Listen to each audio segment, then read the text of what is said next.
Welcome, Pioneers, to another learning module. Today we're going to be discussing a paradigm, and think of it as a Venn diagram. I'll show it here on the side of the screen momentarily, but we're going to be talking about the difference between the real self and the idealized self. So to give you a little bit of background, this is based in Carl Rogers' humanistic theory. He talks a lot about identity, talks a lot about the varying differences of where we come from and how we see ourselves from an actualizing self. So a self-actualizing person is someone that might have a good sense of self-awareness. So when we go about life, what Carl Rogers is talking about is that we have basically two versions of us. We've got our real self.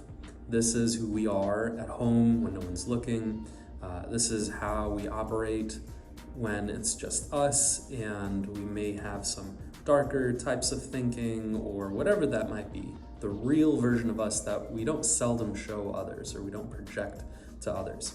Then on the other side, we've got our idealized self. So our idealized self is what we idealize, is what we project that we want to be. It's what we put out there to the world, our positive attributes, our positive nature. And it's completely fine to have both these identities and operate in sort of a both relaxed way and an idealized way. The problem comes in is when those two selves or personas begin to get more and more differentiated, when they begin to show themselves in more extreme ways. So you think of the classic tale of Dr.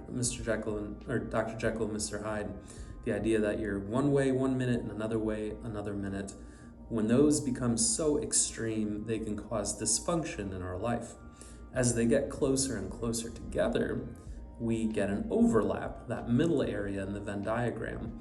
This is our balanced self. This is our self that feels pretty stabilized and okay with both realities. If we begin to live two separate lives, we grow in conflict and we're unable to maintain that or find sustainability in that.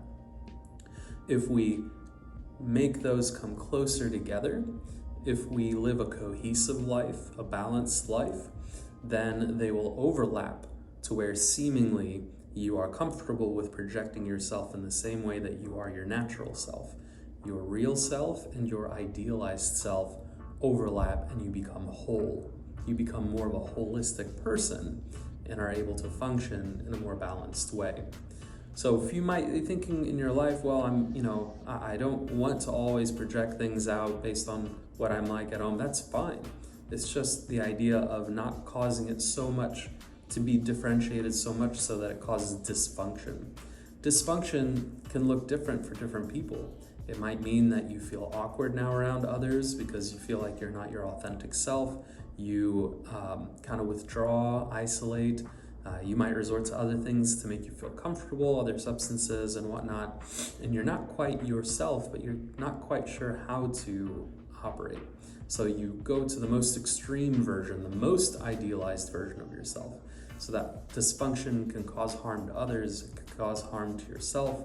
It's not a very balanced place to be. And it can be hard to be aware of that within your own self, let alone begin to be there for someone else that might be experiencing it.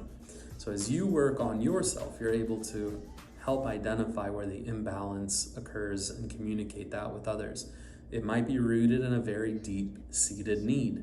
There may be things that don't feel like they're being fulfilled in your life, and so you're leaning way more into your idealized self than you are your real self.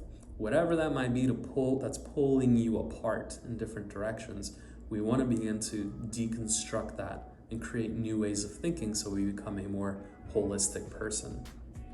So that's kind of an overall cap. One thing about it that you can introduce if you're a therapist into these kinds of sessions is, everyone knows Abraham Maslow and his hierarchy of needs pyramid. What they seldom talk about is his theory on harmonics. So this idea of living in harmony, that if you tweak a couple things here and there, you might actually find a more fulfilling and more balanced life. And those selves will become more overlapped to experience a more holistic life. So that's what we've got. That's all I wanted to cover today. Excuse me. Feel free to view the rest of our videos, these learning modules. They're just short videos that talk about different theories, modalities, practices, and I hope you share them with your peers and colleagues.